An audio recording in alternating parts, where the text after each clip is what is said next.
శ్రీమాత్రే నమః శ్రీమాత్రే నమః శ్రీమాత్రే నమః.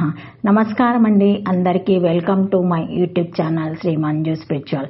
మనము లలితా సహస్రనామ స్తోత్ర నామాలకు ప్రతిపదార్థాలు తెలుసుకుంటున్నాం కదా. శ్రీమాత్రే నమః 420 నామము గాయత్రి, 3 అక్షరాల నామము. ఈ నామంతో అమ్మవారికి నమస్కరించుకోవాలి.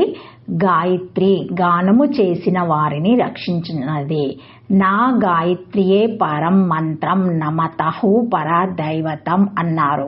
గాయత్రిని మించిన మంత్రము, తల్లిని మించిన దైవం లేరని ఈ శ్లోక అర్థం.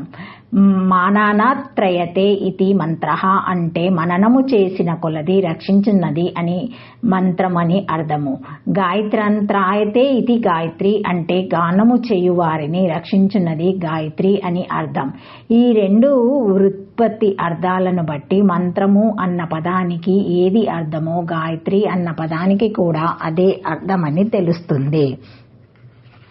శ్రీమాత్రే నమః.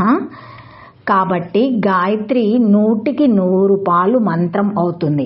మానవులు వివేకంతో నిర్ణయం తీసుకునేది బుద్ధితోనే కాబట్టి అటువంటి బుద్ధులను ప్రేరేపించే దేవతే గాయత్రి.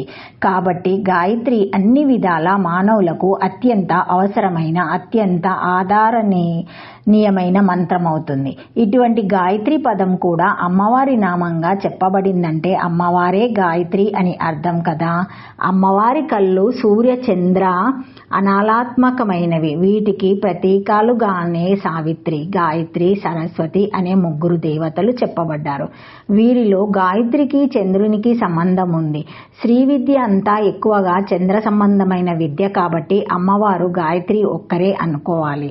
ఇద్దరికీ అభేదాన్ని గ్రహించాలి. వేదమాతగాను వేదత్రయ సరంగాను ధ్యానించే గాయత్రికి వేద జనని అయిన అమ్మవారికి అభేదమే అని చెప్పడానికి వేరొక నిదర్శనం అక్కర్లేదు.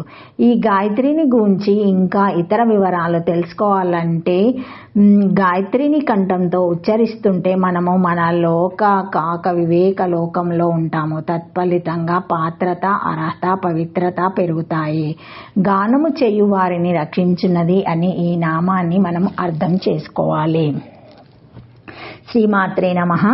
చతుర్విశం శత్యక్షరం ఛందో గాయత్రి, గాయత్రి ఛందా సమహం ఇతి గీతః, గాయత్రి ఛందమాపాస్పి ఇతి కౌర్మే దేవి స్తవేత్ చ యద్వా గాయత్ర్యకాయ గోపకన్య బ్రహ్మణ కనిష్ఠపత్ని తదుక్తం పద్మపురాణే పుష్కర నక్షత్రే బ్రహ్మిణి యాగం కుర్వంతి సతీ సమాహుత సావిత్రి లక్ష్మాదికః అద్యాపి నాగతః దాభిస్సహ గచ్ఛామిత్యుత్తరమాదత్ తేన వచేనాన కుపితో బ్రహ్మశక్తి హస్తత్ కంచిదోగోపాకన్యమహనాయ విష్ణు ప్రత్యుక్తవాన్ ఇతి ప్రకృత్య తహోద్భవ హారిం ప్రాహ యజ్ఞార్థం సత్వరం చహన దేవి శేష మహాభాగ గాయత్రి నామతః ప్రభో ఏవ ముక్తే తదా విష్ణు బ్రహ్మణం ప్రోక్తావా నిధం తదేవ ముద్యాత్త సద్వమాయ దత్తం తావ ప్రభో గంధర్వేణ వివాహేన వికల్పం ఆకృత్యచ్చరం. శ్రీమాత్రే నమః.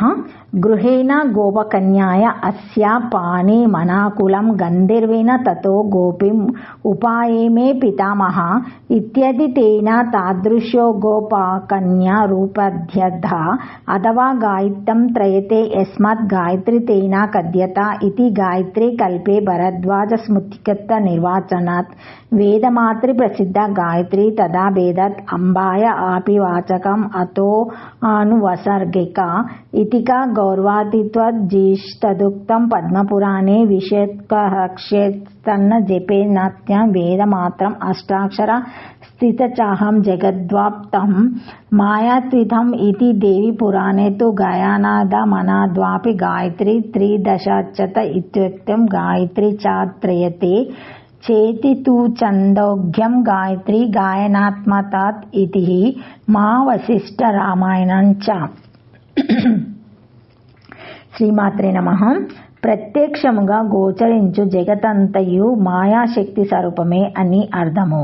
ప్రతిపదం గాయత్రి గాయత్రి స్వరూపురాలు తనను కీర్తించు వారిని గానము చేయు వారిని రక్షించున్నది.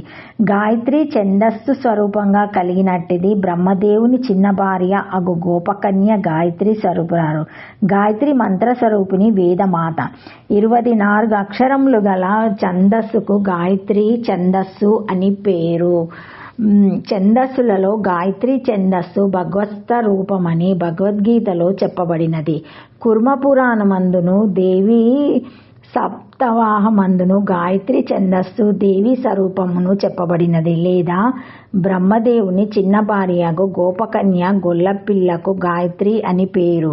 ఈ విషయము పద్మపురాణమందు బ్రహ్మదేవుడు పుష్కర క్షేత్రమున యజ్ఞము చేయుచు సావిత్రీదేవిని ఆహ్వానించెను. ఆమె లక్షాది దేవతలు ఇంకనూ రాలేదు, వారు వచ్చిన తర్వాత వారితో కలిసి వచ్చేదనని సమాధానము చెప్పెను. ఆ సమాధానముచే బ్రహ్మ కోపగించి శక్తి చేతి నుండి ఒక గోపకన్యను తీసుకొని వచ్చి విష్ణుమూర్తిని ఆహ్వానించి అతనితో బ్రహ్మ ఇట్లు పలికెను: నేను చెయ్యు యజ్ఞమందు గాయత్రి అను పేరు గల ఈమె దేవిగా ఉండును అనెను.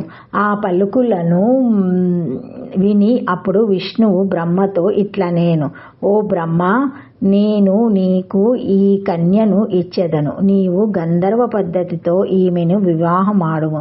చిరకాలము సంశయమకము గోపకన్య అగు ఈమెను పాణిగ్రహణమును చేసుకొనమని చెప్పిన వెంటనే బ్రహ్మదేవుడు గంధర్వ పద్ధతిని వివాహమాడెను అని గలదు.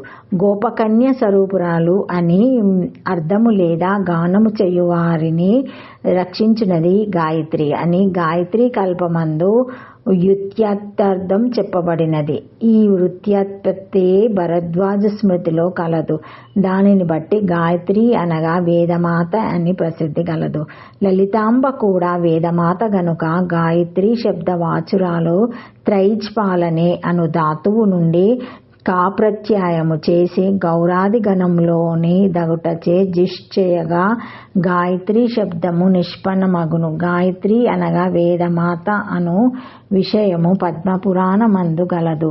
ఊదకమందు స్నానము చేసి వేదమాత నగు నన్ను నా మంత్రమును జపింపవలయును. 8 అక్షరములు గల దానివై ఉంటిని. నేను జగతంతను వ్యాపించి ఉంటిని అని గలదు.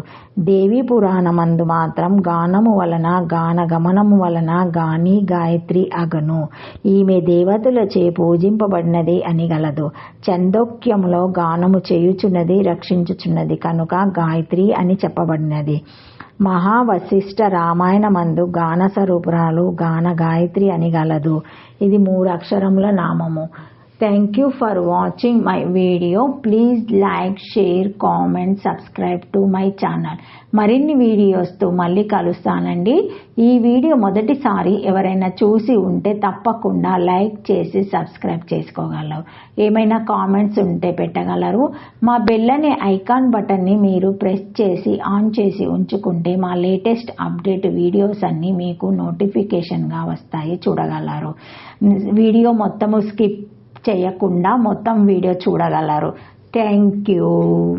మొత్తం వీడియో స్కిప్ చేయకుండా వీడియో మొత్తము చూడగలరు. Thank you.